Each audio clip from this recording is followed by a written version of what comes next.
don't worry. I was out of the wilderness for 10 years. I come back in 2020. I go in again in 2025. And if you want to challenge me, be brave, challenge me.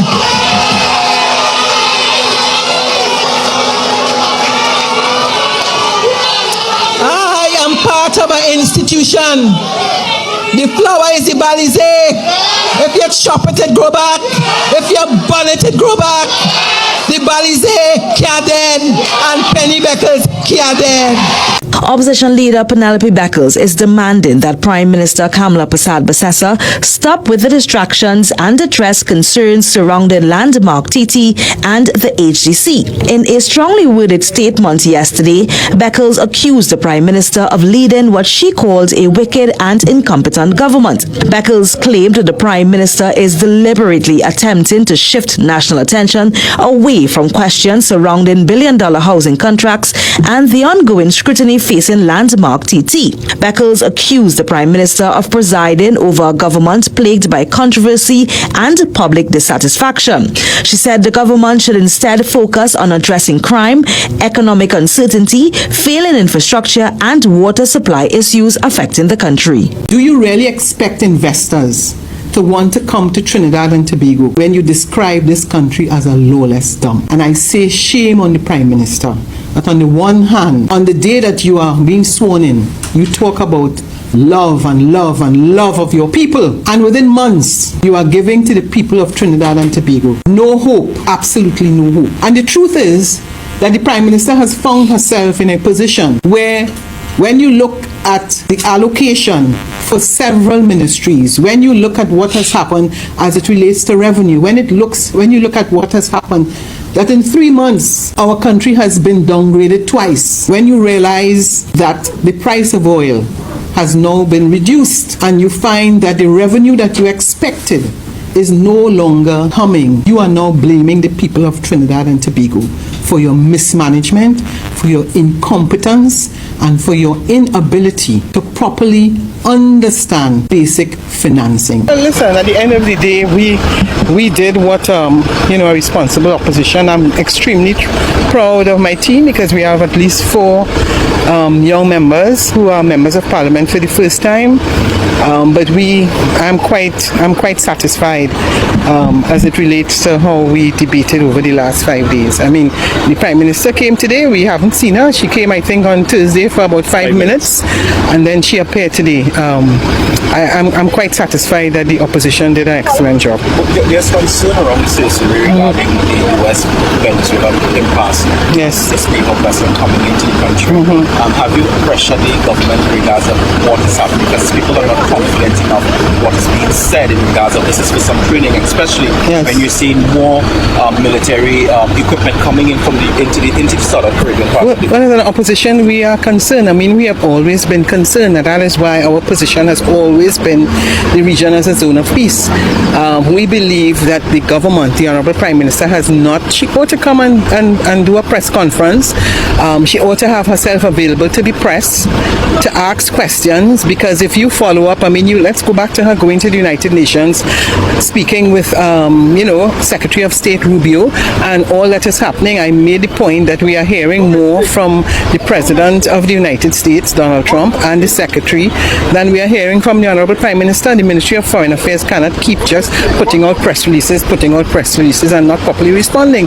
Because yes, you have training from time to time. As a matter of fact, we know just recently the police commissioner went on a training. Training is a normal part of your duty.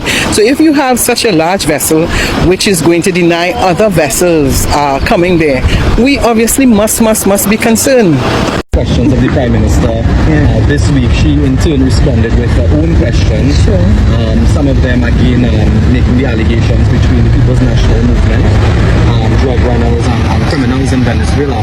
And we want to get your response to that. Because you would have read her statement. Well, listen, the point about it is I indicated I'm going to look at my legal options because it's getting out of hand and it's really quite ridiculous and unfounded. And as I maintain, if the Prime Minister has evidence of that, take it to the police. I mean, that is all about a distraction. I mean, why is it that those accusations weren't made before? I mean, is she accusing me of been some narco trafficker involved in some kind of drug trafficking. I mean, it's ridiculous. And you know what's interesting about it? Look at what's happening now in the United States, where they're having their inquiries.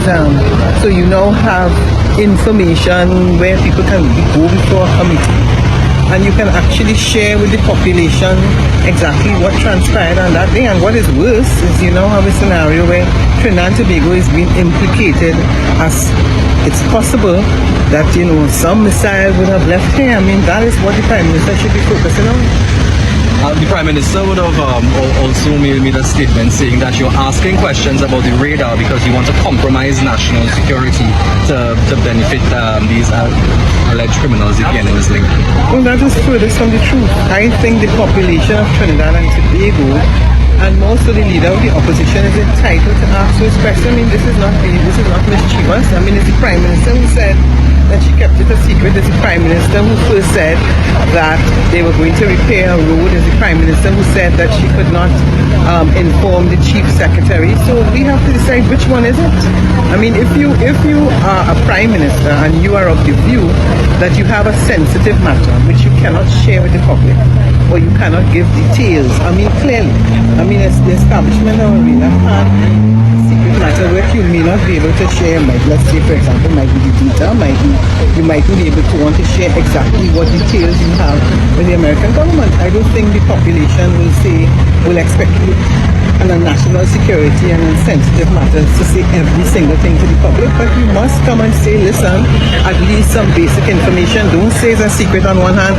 Don't say that, you know, they're going to repair a road. I mean, people must be very concerned. Don't say that you can't share it with Tobago. If you're going to put a radar in Tobago, I mean, you must, at least.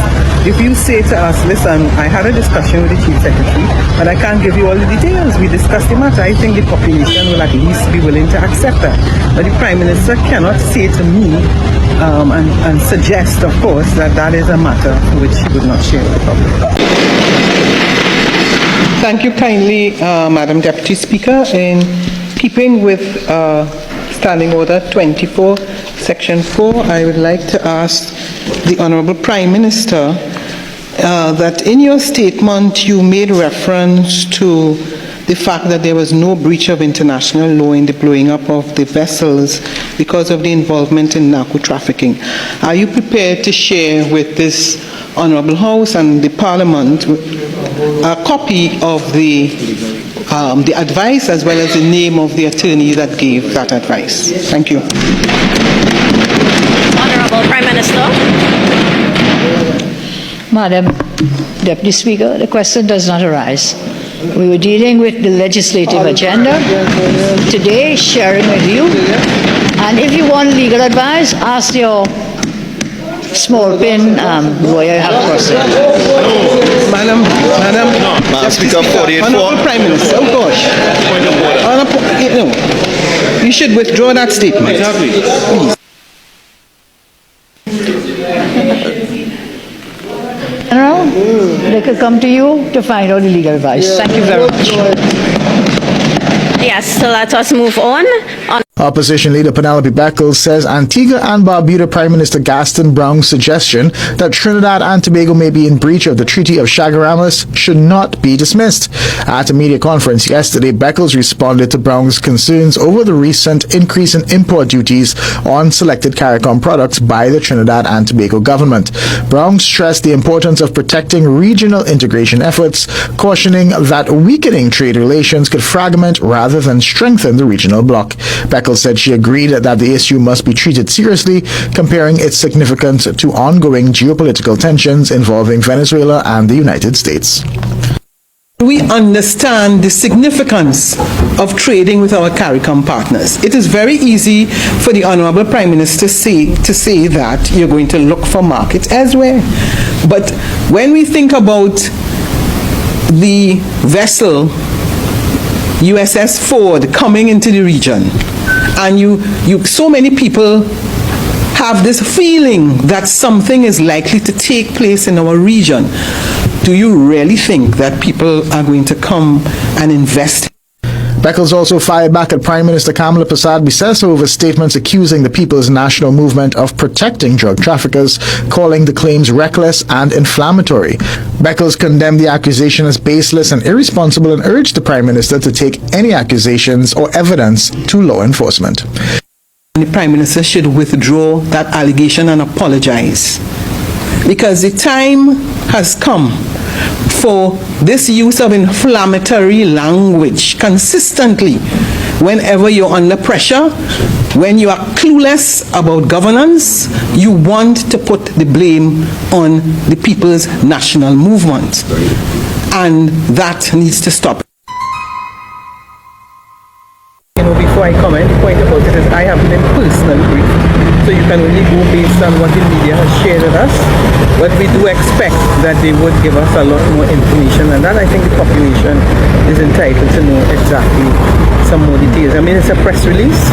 I don't know if you're able to speak with the minister, but I mean, I hope you will be able to, and the Prime Minister as well, because for us that's a very interesting development. So that's what I'm asking, do you think there should be a press conference, a national address, something along those lines to really... Well, at this point in time, I mean, following the press release of the U.S. Embassy sometime last week, the Prime Minister indicating and, telling the public to be calm, and then this vessel definitely, the Minister of Foreign Affairs at least should make himself available to share with the public exactly what is happening. I mean, we are also looking at the United States, and we seem to be getting a lot of information out from them as it relates to what is happening or likely to happen, if at all, in Venezuela. There's the belief there that due to the state of forces agreement or the SOFA arrangement, that the new administration, when in power, would have signed it again last year, that it was the PNM administration that opened the door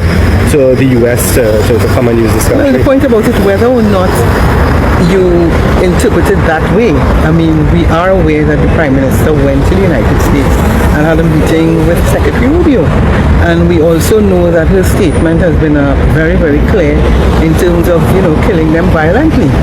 So at the end of the day, you now have a new government in power, and that government has the responsibility to tell the population very clearly what their position is. In addition to that, you will recall that CARICOM made a statement, and CARICOM has said very clear that their position is remaining a zone of peace. I mean, and our country is the only country that was not a signatory to that. You said there consultation precedent. In that case of war, there is one. What is the precedent? What are the rules? Well, I mean, if you look at the again the CARICOM statement, they talk about resolution, talk about conflict resolution, and they as one of the options. I mean, so I can't say exactly what the United States is going to do, but our position has always been that our region should remain as a zone of peace. Santa Rosa Heights, several places are calling and indicating challenges for water, as well as areas of Sandy Grande, Cleaver, Lopino, several places. And it's not just a day or two, it is several days, 1 week and 2 weeks. And I'm asking the Honourable Minister to please indicate to the country whether or not there is an issue as it relates to shortage of water, particularly for persons in the Northeast.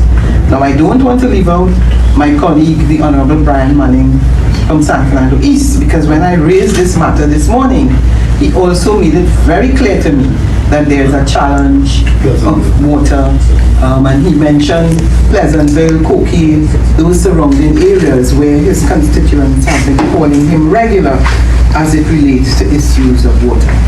My colleague as well here, the Honourable Hans Devines, has indicated that in his constituency of Debo Martin West, particularly areas on the hill, his constituents are indicating that water is not getting up to the hill in many parts of Debo Martin West. Now, what is interesting is that there were several projects started under the People's National Movement that this government has simply either suspended or cancelled. The intake project in Arima, the village of Aripo in Arima, that project has been cancelled. As a matter of fact, they have moved all the equipment, and following the elections of April 2025, that project has ended. They are no longer drilling wells in the Valencia and Wallafield area where wells were being drilled. That has ended. Projects in Sandy Grande, as well as delays as it relates to the Guanapo water treatment plant, as well as the North Bush treatment plant. And we know that from information we have of the possibility of the shutdown of the Caroni water treatment plant. And therefore, if we have this situation at this point in time, where some people are only getting water 1 day per week, 2 days per week, or in some instances, for 2 weeks, no water, I'm asking and calling on the Minister of Public Utilities to please tell the people of Trinidad and Tobago whether or not there is a water crisis in Trinidad and Tobago. What's up, beautiful and amazing souls? Guys, it's your girl, Irene's takeover here, and in today's video, we will be talking about, of course, Trinidad and Tobago. And I can tell you, we've always been talking about this change that is happening in Trinidad and Tobago. So, of course, something else is also changing in TNT, and that is the political temperatures. They're actually rising higher and higher each and every day that you come out and talk about Trinidad and Tobago. So, of course, if you look at what Trinis are saying, these people are becoming sharper each and every day. If you look at the accusations that are being made about the UNC government, I can tell you they are becoming stronger. Actually, as I speak at the moment, many people are asking so many questions regarding the politics of Trinidad and Tobago. And one of them that we will be actually focusing our video on is the opposition leader, Pennelope Beckles, who has launched the strongest attack against the Prime Minister, Kamala Persad Bissesa, and the government in general, or rather is governance and leadership. So welcome back, my good people. And if this is your time, if this is your first time being here, kindly don't forget to subscribe. We really need your support, the subscription and everything, because guys, you see, in our videos every day we come out and talk about the entire Caribbean island, but majorly focusing on TNT, because you know TNT has been so supportive and beautiful souls, and I thank you so much for that. So in today's video, we will actually talk about the biggest political battles that is unfolding in Trinidad and Tobago, and I can honestly tell you that this story is bigger than the politics that is happening. It's all about leadership in Trinidad and Tobago. And leadership, of course, you cannot talk about leadership without talking about trust, without talking about accountability. So in general, if you talk about trust and accountability, that means that it's all about the future of Trinidad and Tobago. So when the United National Congress, that is the UNC, won the general election in the year 2025, that is just like last year, many Trinidadians were extremely hopeful. So after that, imagine that came in after so many years of PNM rule. So at this point in time, in 2025, people wanted change. People wanted new ideas. People wanted to the country to have lower crime rates. And people wanted, or rather Trinidadians wanted more jobs, opportunities. They wanted a better economy, of course, and economic growth in their country. And most importantly, they wanted to see the actions, the results from the campaigns.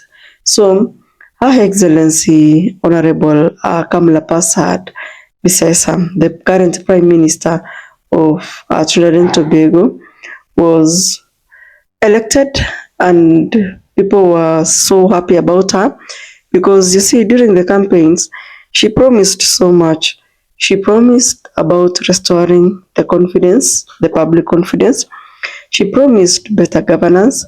She promised stronger leadership. And you know what she said, guys? That Trinidad and Tobago is going to do better. So many Trinidadians truly believed her. And of course, many Trinidadians opt and believe, or rather gave the new government a chance, and finally they voted the UNC.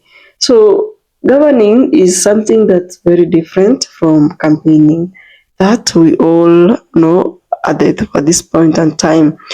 So there are so many promises that were promised to the people of Trinidad and Tobago. And I remember, making a promise is one thing, and delivering the promise is another. So several months later, Trinidad has continued to face serious challenges, and I can tell you it has not been like great. Yeah, we know that the crime rate has gone down, but not that down. Like, it hasn't really gone low. It's still there, and that as much as it has gone there, it has gone down. The number that are still being okay. I don't know how to frame this, but the government came out and said that the crime rate has gone down. Yes, but then it hasn't like gone down that low. It's still there, and Trinidadians are still complaining about insecurity. And insecurity has been one of the greatest challenges that Trinis have been facing, because with insecurity it comes so many disadvantages compared to advantages. As we speak at the moment, there are several families that are still worried about violence, and we've seen communities, the Lanteville, so many of them in Trinidad and Tobago, demanding for actions from the government, from the authority. So every new incident that has popped up, it has eventually added pressure on the government, because people of Trinidad and Tobago will demand for answers, they will demand for results, and they will not want excuses at all.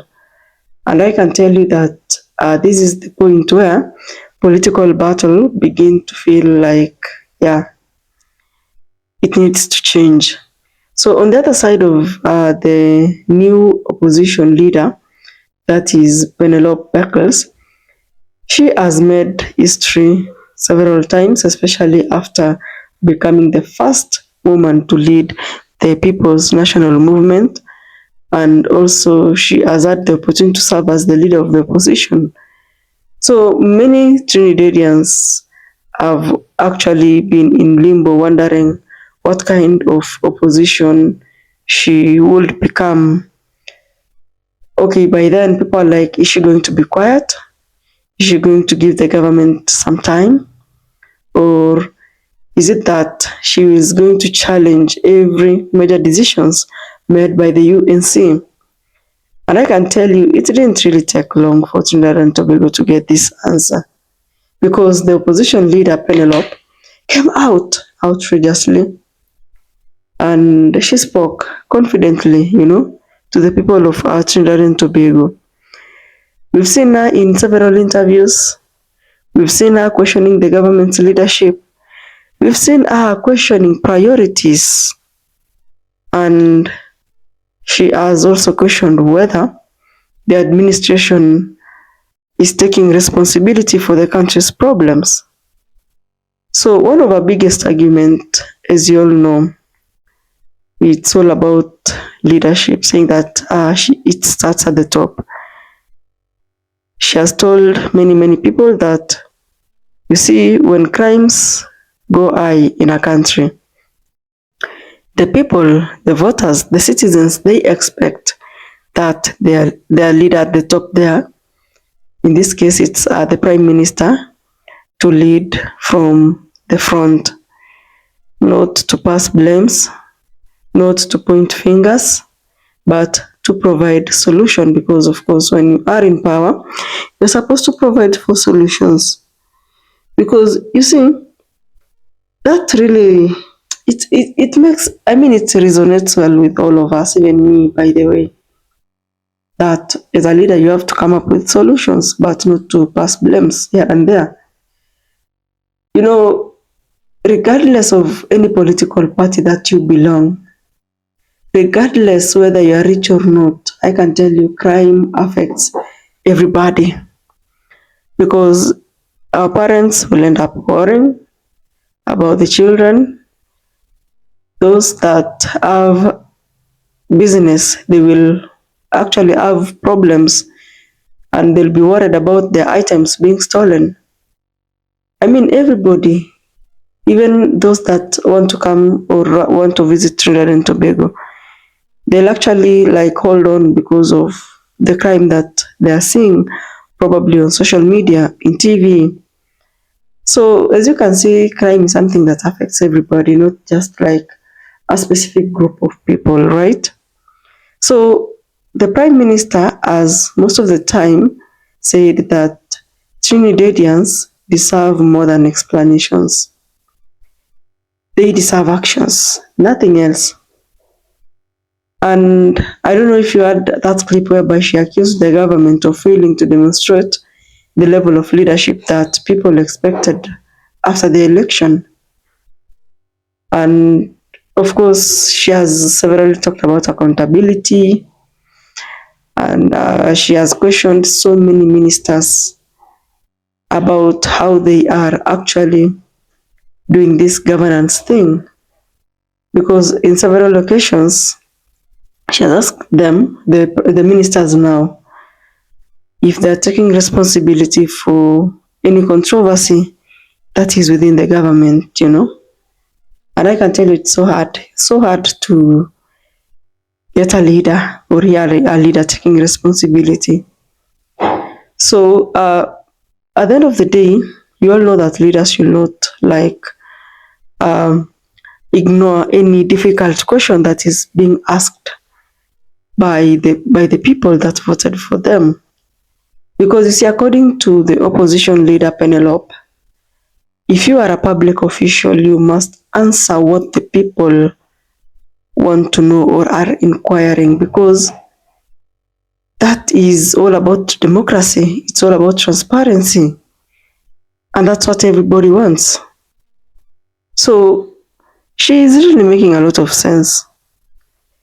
There was this situation whereby she attacked what was described as an inconsistent communication from the government. Because we've seen many governments coming up with one explanation, and then the following day they talk about something different. And then, you know, just having mixed messages on one particular issue, you know, that brings a lot of confusion. And you know, as you always say, confusion creates uncertainty, and that's not good. Because you see, uncertainty means that you don't even know what will happen next. You are not sure. So if there is an uncertainty in a country, that will mean that the people will even have fear doing businesses, because they don't know about the policies that might come up next. Investors will fear investing in Trinidad and Tobago economy, and it's going to affect everyone's, you know. So that will mean that the confidence level of everybody will come down towards the government of Trinidad and Tobago. So whether we all agree to the opposition leader or not, we can clearly see that our message has been consistent. What she only wants is that the government should own its decision and not put out blame game there. She is advocating for clear communication. I don't know if she comes in and gets elected one day, one time, she'll actually be on that path of clear communication. Yeah, we all know that Trinidadians deserve better leadership, right? But again, if you get to be elected one day, one time, then ensure that all these things that everybody is advocating for gets to be felt by the people of Trinidad and Tobago. I don't know if you remember this time where she accused the current administration of being wicked and incompetent. I don't know if you remember that. You know, they sound to be very ordinary words, political words. But I can tell you those are very serious accusations.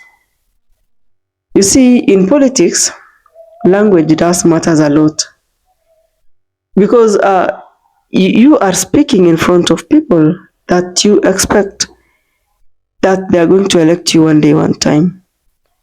So that means that any sentence, any word that you speak, it has to be chosen carefully, because every sentence sends a message to the people. So at this point, you can say that she actually knows what she's doing. Okay. We all know that as a leader, she is also trying to convince the public that the current government is not just there, to exist. It's there for a purpose. I don't know what you think about that. Because with all these accusations, it's not like the government, through Prime Minister Bisesa, kept quiet. No, they came out.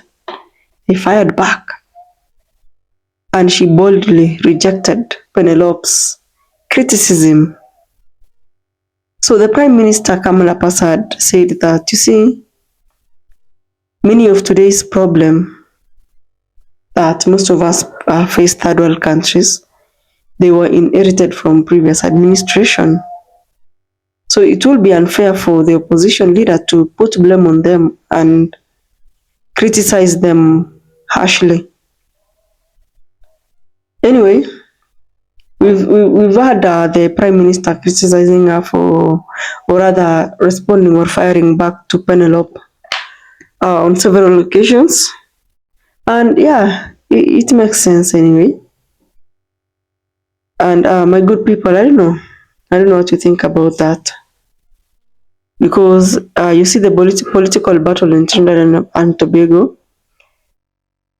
It's kind of intensive, because you see the opposition leader is actually trying to talk about the government, correcting the government through individual decisions, not like government decisions. And that's what really needs to be understood there. Because when it comes to questioning the government or the overall direction of the government, it needs to be clear, very clear. If you attack the government through an individual decision, then that is not going to be fair at all. At the end of the day, what I believe is that a government, any government in the world, gets to be judged by performance, not by promises or anything, right? Because most of the time you'll see these governments, they're going to reach a point whereby people will actually stop asking. Yeah, that's what normally happens. I don't know what you think about that, guys. Because if you look at even the crime level, the Prime Minister has come out and talked about it several times, that it has gone down, it has become better. Anyway, if you are in Trinidad and Tobago, kindly comment down below. Let us know what you think about our video today, because we are the people on the ground, and we truly appreciate that you always come here to support. I mean, I don't take it for granted. I appreciate it from the bottom of my heart. So, my good people, that's it for today. I don't know if we should add more sentiments on this. What do you think, guys? Anyway, I'll see you in the next video.